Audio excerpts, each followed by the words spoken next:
Good morning, everyone. You are welcome to Profound Learning. I am here with today's current affair of 13th June. So, let's get started. Let's move to the question number 1. किस अंतर्राष्ट्रीय agency ने वर्ष 2030 तक ads को समाप्त करने के लिए एक राजनीतिक घोषणा को अपनाया है? Then the answer is संयुक्त राष्ट्र महासभा। तो यूनाइटेड नेशंस के बारे में अभी पिछले वीडियोज मैंने बहुत डिटेल में बात की थी, तो इसके बारे में स्टैटिक मैं नहीं बोल रहा हूँ। Let's move to the question number 2। Question number 2, operation Pangea 14 किस एजेंसी द्वारा क्रियान्वित किया गया है? Then the answer is Interpol. अब आपको इंटरपोल के बारे में थोड़ा मैं बता दे रहा हूँ। इंटरपोल एक ऑर्गेनाइजेशन है जिसमें कि 194 देशों ने मिलकर उसके सदस्य हैं, मतलब इसका मुख्यालय है लियोन, फ्रांस में है, और इसका जो ऑफिशियल नेम है उसे ICPO बोला जाता है। ICPO का फुल फॉर्म अगर बोला जाए तो the international criminal police organisation. तो इसके बारे में बता दे रहा हूँ कि इंटरपोल काम क्या करता है। इंटरपोल एक्चुअल में ये दुनिया भर की पुलिसों का एक संगठन बनाया गया। मान लीजिए कि ब्रिटेन में यहाँ से कोई आदमी यहाँ की पैसे चोरी करके, विजय माल्या मान लो ब्रिटेन में भाग के चला गया। अब यहाँ की पुलिस तो ब्रिटेन जाके उन्हें पकड़ेगी नहीं, यहाँ की पुलिस को वहाँ पर कोई अधिकार नहीं है। तो यहाँ की जो मतलब गवर्नमेंट है रिक्वेस्ट करेगी इंटरपोल का जो संगठन है कि एक आदमी हमारे यहाँ क्रिमिनल है, उसे पकड़ा जाए और हमें अलाउ किया जाए, हमें नहीं, इंटरपोल का जो एक सिस्टम है वहाँ की पुलिस उन्हें पकड़े और हमें सौंपे, भारत को। तो इंटरपोल को जब लगेगा कि हाँ जेन्युइन प्रॉब्लम है, उनको पकड़ के देना चाहिए, वाकई में एक क्रिमिनल है, तो उनको पकड़ के दूसरे देश को देगा। तो ऐसे वैसे किसी को पकड़ के वैसे नहीं देते हैं, जब रियल में कोई डेंजरस अगर समस्या रहती है तब।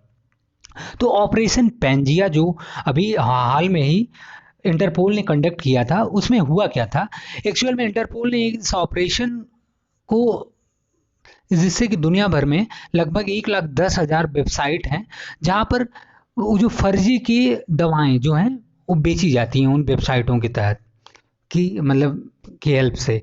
तो उन जो दवाएं और चिकित्सा उत्पादकों की अवैध बिक्री करते हैं उसमें ये सब वेबसाइटें शामिल थी। तो इसमें इनको क्या करना था, उन जो अवैध वेबसाइट है उनको हटाना था, ठीक है, डिलीट करना था। तो इसमें भारत सहित 92 देशों ने इस अभ्यास में भाग लिया। मतलब भारत भाग लेने का मतलब क्या है कि भारत ने भी अपने देश में जो ऐसी अवैध वेबसाइट हैं उनको डिलीट किया जो गलत मेडिसिन की बिक्री करती हैं। अगर गलत की करेंगी तो गलत मतलब अच्छा मेडिसिन नहीं रहेगा, नाम वही रहेगा, पता चले कोई खाए तो उसे कोई गलत असर पड़े। तो इंटरपोल का जो ऑपरेशन था, operation Pangea 14, it's very important, please remember it. Question number 3, ILO द्वारा किस संगठन के सहयोग से child labours global estimates 2020 trends and the road forward, इतना जो है ये शीर्षक वाली एक रिपोर्ट जारी की है। तो ये बाल श्रम पर एक रिपोर्ट जारी की थी, अभी कल बताया था कि ILO और जो यूनिसेफ है मिलकर इन्होंने ये रिपोर्ट जारी की थी।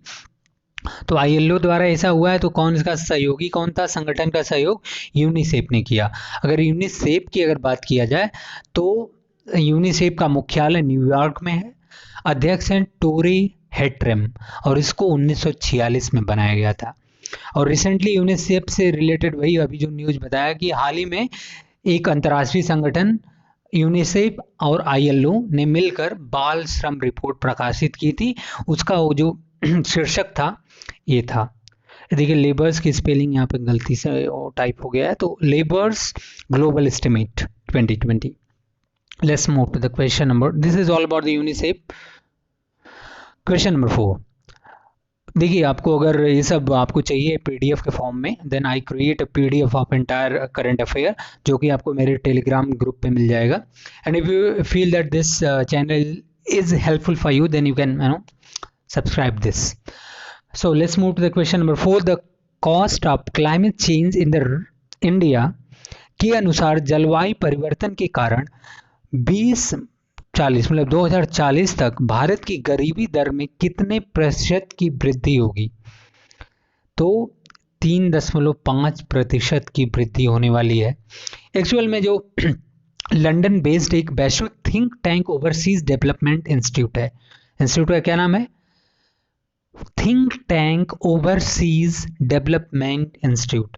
इसके द्वारा द कॉस्ट ऑफ, यहाँ पे जो लिखा है the cost of climate change in India शीर्षक से एक रिपोर्ट जारी की गई है। इस रिपोर्ट में कहा गया है कि जलवायु परिवर्तन के कारण 2040 तक भारत में जो गरीबी है 3.5% बढ़ जाएगी। ठीक है, तो 2040 तक का लक्ष्य रखा गया है, गरीबी घटेगी और किसके कारण? जलवायु परिवर्तन के कारण। सब कुछ इंपॉर्टेंट इसमें हो जा रहा है, 2040 तक का है। और कॉस्ट ऑफ, इस रिपोर्ट का क्या नाम था, मतलब शीर्षक क्या था? The cost of climate change, मतलब जो क्लाइमेट में जो चेंज हो रहा है उसका कॉस्ट, उसका परिणाम क्या होने वाला है भविष्य में, इस शीर्षक को अगर हिंदी में इसकी बात करेंगे तो। Let's move to the question number 5। Question number 5 ये बोलता है कोवी फाइंड, जिसे भारतीय चिकित्सा अनुसंधान परिषद, जिसे बोलते हैं ICMR, द्वारा मंजूरी दी गई है। यह एक है क्या? यह एक है रैपिड एंटीजन टेस्ट। ठीक है, रैपिड एंटीजन टेस्ट क्या होता है? इसके तहत इसकी सहायता से 15 मिनट के अंदर ही कोविड की जांच की जाएगी कि वेदर ये पॉजिटिवली इन्फेक्टेड हैं कोरोना से या नहीं। तो रैपिड मतलब शीघ्रता से एंटीजन का टेस्ट करके ये बता देगा।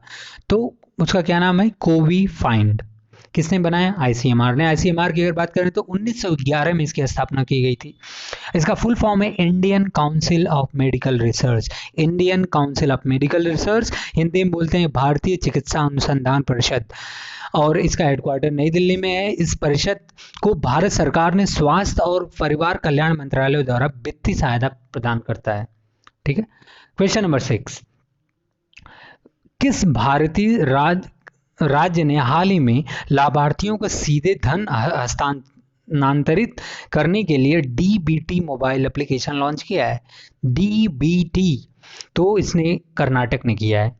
क्या किया है कि जो भी है, जैसे बहुत सारे पैसे गवर्नमेंट के द्वारा दिया जाता है, तो क्या करते हैं कि वो पैसा डायरेक्ट लोगों के हाथ नहीं मिलता है, कुछ उधर चोरी हो जाती है, कोई कमीशन ले लेता है। जैसे अभी गेहूं वगैरह जो क्या अनाज वगैरह बांट रही है सरकार कोविड में, तो जो देने वाले होते हैं कुछ रख लेते हैं, पूरा नहीं देते हैं, तो चोरी होती है। तो डायरेक्ट यहाँ पर उनको जो भी हेल्प किया जाए उनके अकाउंट में जाए, उसके लिए एक एप्लीकेशन लॉन्च किया गया है, उसका नाम है DBT। किसने किया है? कर्नाटका गवर्नमेंट ने। अगर कर्नाटका की बात किया जाए, इसके मुख्यमंत्री हैं BS येदियुरप्पा, जिन्होंने ऐसा किया है, और इसकी राजधानी बेंगलुरु है और मुख्यमंत्री हैं BS येदियुरप्पा। राज्यपाल वजुभाई वाला नेशनल पार्क मैं कई बार बता चुका हूँ, अंसी, कुद्रेमुख, बनरघट्टा, नागरहोल। और करंट में न्यूज में कुछ रहा है कि doctors right to village side, एक अभियान चालू किया गया था कि अब डॉक्टर क्या करेंगे, गांव की साइड जाएंगे, कोरोना की जो भी मतलब और वहाँ पे जो पेशेंट है उनको देखभाल करेंगे, उनको अवेयर करेंगे क्या करना है इससे बचने के लिए। और एक और न्यूज़ में था कि बंगलौर में विश्व का सबसे बड़ा railway platform Hubli railway station बन रहा है। 2-4 महीने पहले का न्यूज़ है। भारत का पहला वर्टिकल फॉरेस्ट टावर कर्नाटक में ही है। तो ये सब रिसेंट के न्यूज़ हैं, अभी जल्द के ही हैं, तो आप इनको याद रखिए। नेशनल पार्क फिर से रिवाइज कर दे रहा हूँ, अंसी, कुद्रेमुख, बनरघट्टा और Nagarhole, these are the national park. Question number 7 अगर देखा जाए तो प्रदूषण पर अंकुश लगाने के लिए कौन सा भारतीय राज्य स्मॉग टावर का निर्माण कर रही है? तो सबसे ज़्यादा पॉल्यूशन कहाँ पर है? दिल्ली में है, वहाँ पर स्मॉग वगैरह बहुत होते हैं। मैं तो 5-6 साल वहाँ पर झेला हूँ दिल्ली को, तो वहाँ पर ऐसा हुआ है। अगर इसके बारे में, दिल्ली के बारे में अगर देखा जाए तो इसकी बाउंड्री 3 ओर से हरियाणा टच करता है और एक और है जो पूरब की ओर से उत्तर प्रदेश टच करता है। ठीक है, इसका formation as a union territory से 1956 बनाया गया। इसको कैपिटल बनाया गया भारत की 1911 में। राज्यसभा में 3 सीटें और लोकसभा में 7। ठीक है, रिसेंट में अभी एक न्यूज़ में रहा है कि मास्टर प्लान दिल्ली 2041 क्या था, ये भी कल ही मैंने डिस्कस किया था। तो मास्टर प्लान दिल्ली 2041 दिल्ली के विकास के लिए एक ब्लूप्रिंट है। 2041 तक दिल्ली में क्या क्या विकास के जो लक्ष्य हैं, क्या क्या हमें अचीव कर लेना है।